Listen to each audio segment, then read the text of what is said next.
បន្ទាប់ពីត្រូវប្រជាជនស្ដីបន្ទោសក្រោយធ្លុយមាត់និយាយការពិតពេលនេះនាយករដ្ឋមន្ត្រីថៃចេញមុខសុំទោសរាជធានីបាងកកនាយករដ្ឋមន្ត្រីថៃលោកអនុទិនឆានវីរៈកុល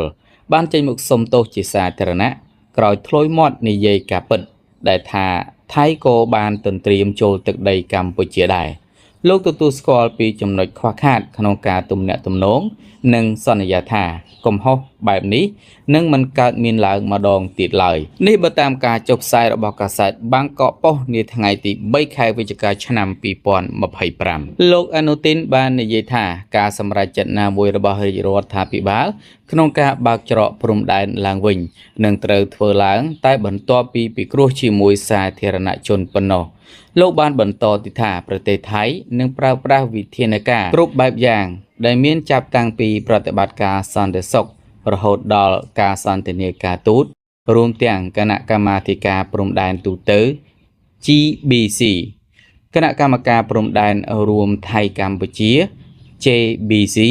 និងគណៈកម្មាធិការព្រំដែនតំបន់ RBC ដើម្បីធានាសន្តិភាពនិងស្ថិរភាពតាមបណ្ដោយព្រំដែន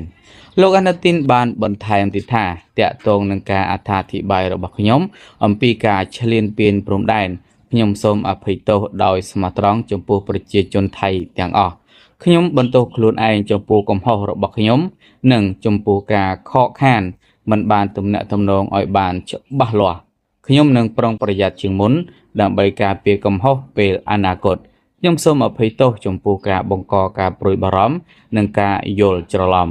ខ្ញុំចង់ធានាដល់មនុស្សគ្រប់គ្នាថាគ្មានលទ្ធភាពដែលប្រទេសថៃនឹងបាត់បង់ទឹកដី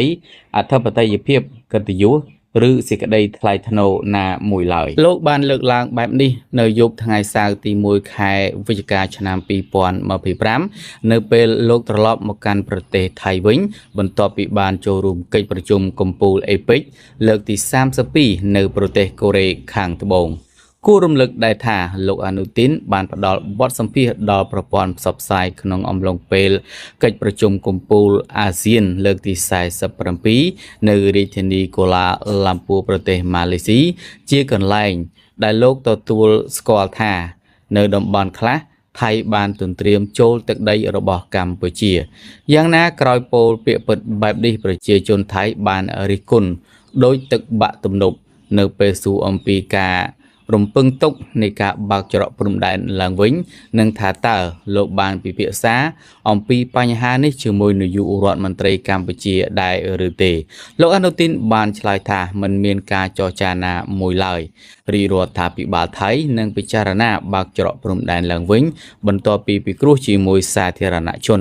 នៅទីបំផុតរឿងនេះគួរតែត្រូវបានដោះស្រាយ